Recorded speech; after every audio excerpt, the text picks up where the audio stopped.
अस्सलाम वालेकुम नाजरीन। अज का साडा प्रोग्राम है बेरोज़गारी और हथकड़ियाँ। ये साडा वील आ गए बेरोज़गारी और हथकड़ियाँ। तो सारे सुन गिदा सी जो पुलिस से भर्ती थी वरने वास्ते चंद जवाने ने एक रस्ता इख्तियार किते जेरा रस्ता पहले बनया होया हा। जेरे रस्ते उत्ते पहले भी बहुत सारे नौजवान भर्ती थैन। वो रस्ता ये हा एक दो लोग पुलिस नाल मिले होया, पहले भी पुलिस नाल मिले हुए लोग ये काम किए। पहले भी बहुत सारे लोग भर्ती ही रस्ते नाल थे। मुख्तलिफ लोग रबता करके उन्हें को 5-7 लाख रुपये रकम देंगे हैं। रकम दे के रात का उन्हें को चाह देंगे हैं उन्होंने घरें चो चाह के कोई मखसूस जगह के उत्ते पेपर लिखे हैं। पेपर दिखा के सवेरे वो पेपर दिवा वाली जाते कहना थे उन्हें को। हुण भी इवें वाक़या थे बाले कोई 7-7 लाख रुपये उन्होंने रकम मुकी है। उन्हें को चाह गए कोई वहोए आले पासे उथा कट्ठा वहोए आले जिले चाह गए इतों कोई एक नहीं 4-5 बजे चाह के गए बाले को रोज़े नाल भी हन बाल उथा जिले पहुँचन उथा एक जहाज बिठा दिता गए।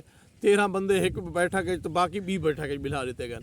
तो लहजे तो बाद आवाज़ है जी पुलिस आ गई उधर को वो बाल हुण इतों किने जेरे 200 किलोमीटर परे गए खड़े हैं जिन्हें जिन्हें माँ प्यो ने कहीं एक रात की इजाज़त घन कोई बाहर ना गए हैं पढ़ते रह गए स्कूल के निकतन तो यूनिवर्सिटी तक आए वो पढ़ते रह गए। इहो जो बाल दसो क्या कर सकते हैं उथा वो द्रुके ने कोई जंगली है कोई दरख्त मस्कीट के करन उथा वन के उन्हें रात गुजारी है उन्हें रोज़े नाल अफ्तारी भी कहने की रात सारी उथा गुजारी ने सवेरे उछन तो वला पुलिस के डाले फिरते खड़े हैं चौधार उन्हें वन के उन्हें चाह गिते तो उन्हें वला पानी पीते वला दूजा रोज़ा रखी गए। यही वे उन्होंने सूरत हाल पुलिस उतो चाहते सारे डी उन्हें को घुमाए ने DG खान घेन मेरे ख्याल हो सकते DPO साहब को मिलाया उसने उनके बाद वला शाम का चाह गए तौसे शरीफ 40 बंदे को वो नौजवान जेरे कॉलेज जो फारिग थे यूनिवर्सिटी जो फारिग थे वो जेरे ना कोई क्रिमिनल हैं ना उन्होंने जहन क्रिमिनल है ना उन्होंने कोई गलत सोच है ना उन्होंने नीयत बात है।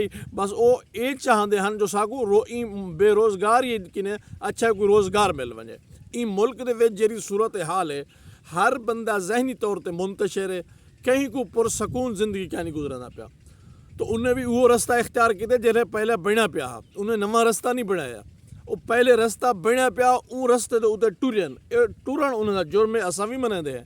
तो लेकिन उन्होंने जरा पुलिस ने तरीका कार इख्तियार किए बहुत गलत किए उतो जिले दुरकाए ने वो एक जंगल वन पिटन वो जंगल उन्होंने कुछ भी थी सकता। अच्छा उतो बाल बाहर निकतन जिले एक डूडू थी कि देहात वेंदे पैन उथा भी उन्हें कुछ थी सकता। मौजूदा सूरत हाल जरे बेयकीनी सूरत हाल है कितई चोर कितई डकैत कितई क्या वो बाल जरे अला ही ना सकते हैं कितई मारे वजे ना तो कौन जवाब देवे आई शायद पूरी रात वो जलील थे सुबह वला उन्हें उचा के देरे आंदा गए देरे सारा डी जलील थे वला हथ कीड़ा ला के वला तो से अदालत पेश किया गया। ये भी गाल है जो तो से जज साहब ने उन्हें पर्चा डिस्चार्ज कर दिते खारिज कर दिते। लेकिन ये देखो जो उन्हें 40 बच्चे के नाल 40 खानदान परेशान थे वो 40 खानदान दे कितना फर्द हुसन जरा टेंशन है चान तो बोला वो कित उन्हें लोगों के जहन पुलिस के बारे क्या इमेज गए मेरे को ये समझाओ। उन्हें 40 बच्चे जिंदगी भर पुलिस को अच्छा आखने नहीं आखना असा अपने आप को खुद गंदा करने हैं। अच्छा इतना करना क्या चाहिए इतना ये करना चाहिए इन्हें 40 बंदे किने बयान हल्फी घेन गिनो तुआ इन्हें 40 बंदे किने बयान हल्फी घेन तो हिना को मुदई बना दो इन्हें को नहीं बना दो खुद मुदई बन वजो असल मुजरमे तक तो पहुँचो असल मुजरमे को सजा दिवाओ। हुण तुसा उन्हें 40 बच्चे दे नाल उन्हें असल मुजरमे को पा के उन्हें को भी रिलीफ दिवा दिता अपनी कार्रवाई पा गई थी। बड़ी खुशी की गल है भी तुसा कार्रवाई पा दी है। क्या एक कार्रवाई कोई दहशतगर्द पकड़े तुसा कोई डकैत पकड़े तुसा शरीफ बच्चे मासूम बच्चे पकड़े तुसा मासूम बच्चे को हाथ कड़े पवा के तुसा केरा नेक नामी कमा के दिए कमाल है।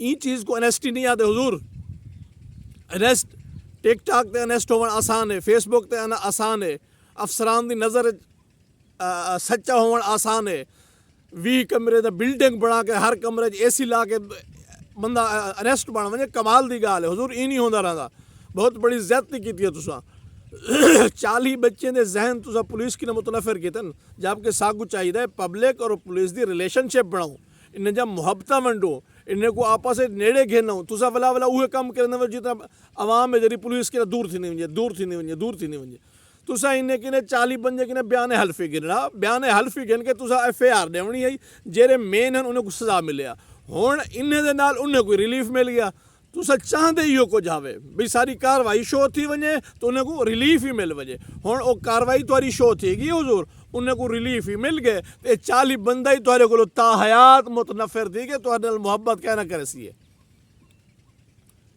अल्लाह ताला खैर करे, अल्लाह ताला मेहरबानी करे। ऐसा सारे को इन बारे में सोचना चाहिए। पाकिस्तान जिंदाबाद।